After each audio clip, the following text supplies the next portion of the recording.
महाभारत में कर्ण को गुरु परशुराम द्वारा दिया गया श्राप के बारे में आप जरूर जानते होंगे।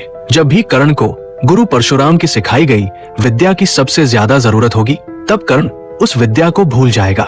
लेकिन क्या हो अगर मैं कहूँ कि ये श्राप सिर्फ कर्ण पर नहीं, हम सभी पर भी लागू होता है। कैसे? चलिए देखते हैं। महाभारत की कथा के अनुसार कर्ण जो जन्म से एक क्षत्रिय था, लेकिन वो खुद को सूतपुत्र मानता था, क्योंकि उसकी जन्मदायी माँ कुंती, जिसने उसे अविवाहित अवस्था में जन्म दिया, लोग निंदा के डर से उसे ना अपना के नदी में बहा दिया।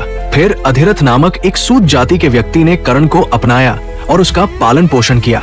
अपनी असली पहचान से अनजान कर्ण गुरु परशुराम से अस्त्र शस्त्र की शिक्षा प्राप्त करने के लिए झूठ बोलता है कि वो एक ब्राह्मण है, क्योंकि परशुराम केवल ब्राह्मणों को ही शिक्षा देते थे।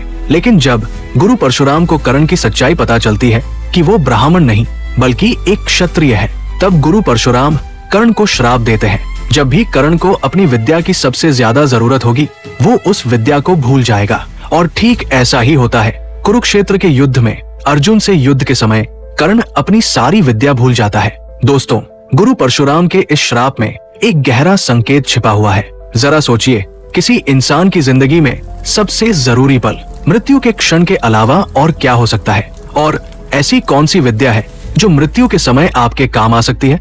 आप चाहे जितने ज्ञानी, शक्तिशाली, धनवान या प्रसिद्ध हो, वो आपको मृत्यु से नहीं बचा सकती। मृत्यु के उस अंतिम क्षण में एक ही चीज काम आ सकती है, और वो है आपकी असली पहचान यानी ट्रू सेल्फ का ज्ञान, जिसके माध्यम से आप ये जान सकते हैं क्या हम सच में केवल एक नश्वर शरीर है, या फिर हमारा अस्तित्व इस देह से भी बढ़कर है, जिसे स्वयं मृत्यु भी मार नहीं सकती। यही वो सेल्फ रियलाइजेशन का ज्ञान है जो कर्ण के पास नहीं था। उसने अपनी असली पहचान छोड़कर नकली पहचान को अपना लिया था। इसी कारण उसे वो श्राप मिला। गुरु परशुराम का ये श्राप हमारे लिए भी एक चेतावनी है। अगर हम अपनी असली पहचान को जाने बिना चाहे जितना भी ज्ञान, प्रतिष्ठा क्यों न हासिल कर ले, जीवन के सबसे अहम पल में यानी मौत के समय हम भी उस विद्या को भूल जाएंगे, ठीक कर्ण की तरह।